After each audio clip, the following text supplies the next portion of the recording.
Hello, it's Michael here, and I'm mending myself. I just wanted to introduce you guys to a interesting and curious phenomenon that I was just thinking about.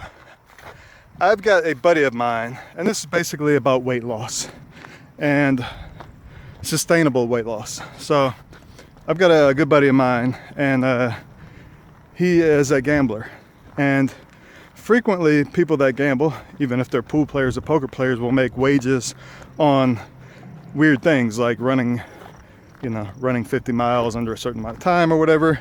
This gentleman is overweight and pretty unhealthy, and he made a weight loss bet of an undisclosed amount. I have no idea how much it is, but it's probably in the thousands, which is a lot for him. And I guess he's got 90 days to lose 40 pounds or something like that. And he asked me if I thought this was a safe amount of weight for him to lose in that amount of time. And I told him that absolutely it was, that it actually should be a pretty easy bet for him to win. And then I told him, I'd give him some, advice and kind of discuss things with him and help him make a plan if he wanted to. But he hasn't contacted me, which is cool, Obviously, he's going to do his thing. So, but I was thinking about the sustainability of this, because he's a friend of mine, and I want him to be healthy, and I want him to have a good quality of life and a full lifespan.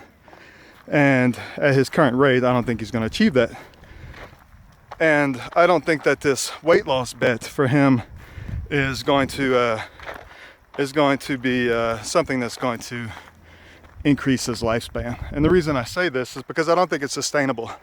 I could be wrong, but it seems like most people in this situation, whatever the situation is as far as acute weight loss and going on a crash diet, you always hear these people, they lost 40 pounds and then 6 months later they were 60 pounds heavier than they were to begin with, or at the end of the weight loss thing. So they actually regressed despite having a period of success.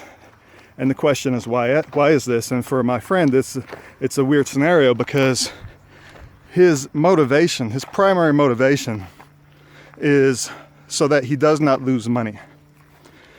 So we've talked before in other videos about, and this is something that I saw off of an Elliot Hulse video, about the two types of motivation.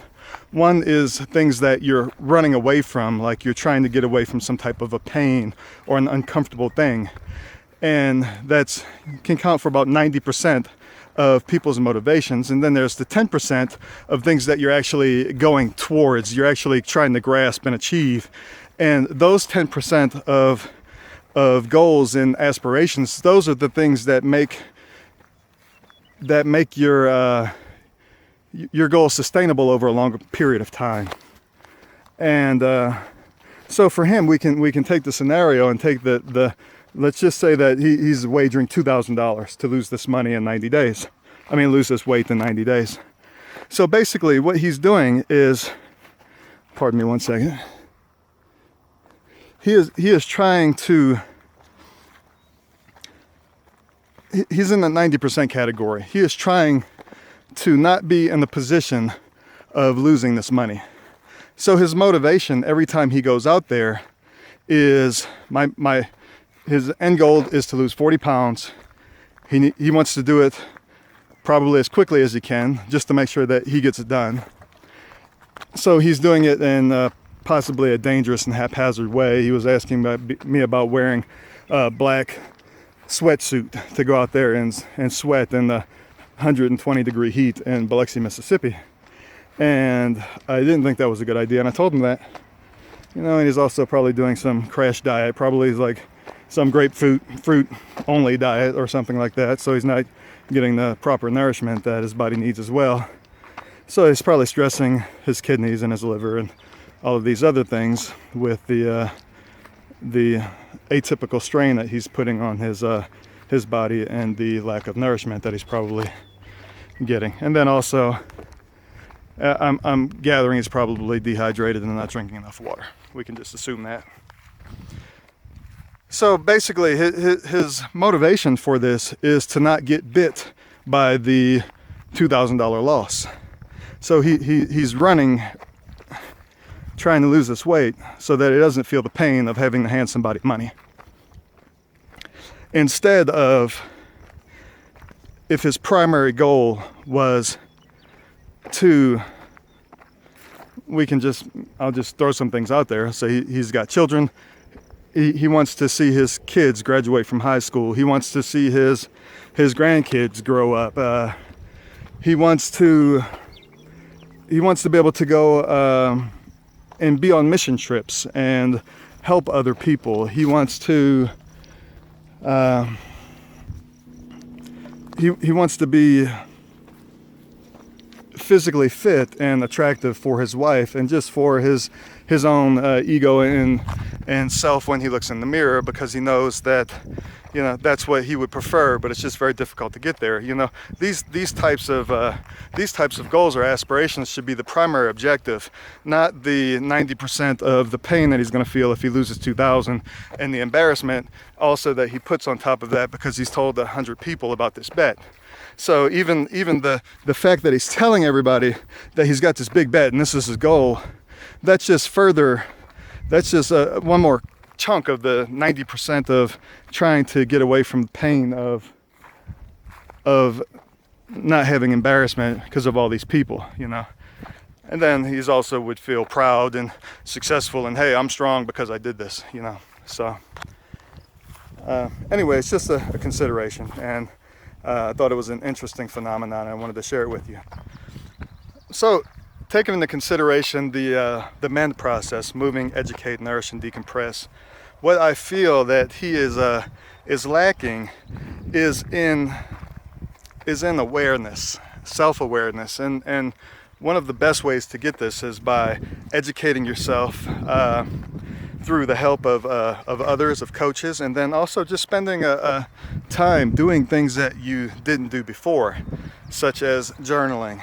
And I'm a big advocate of journaling, but more so specific journaling, and just you know, making sure that you're on the right track and figuring some of these things out, because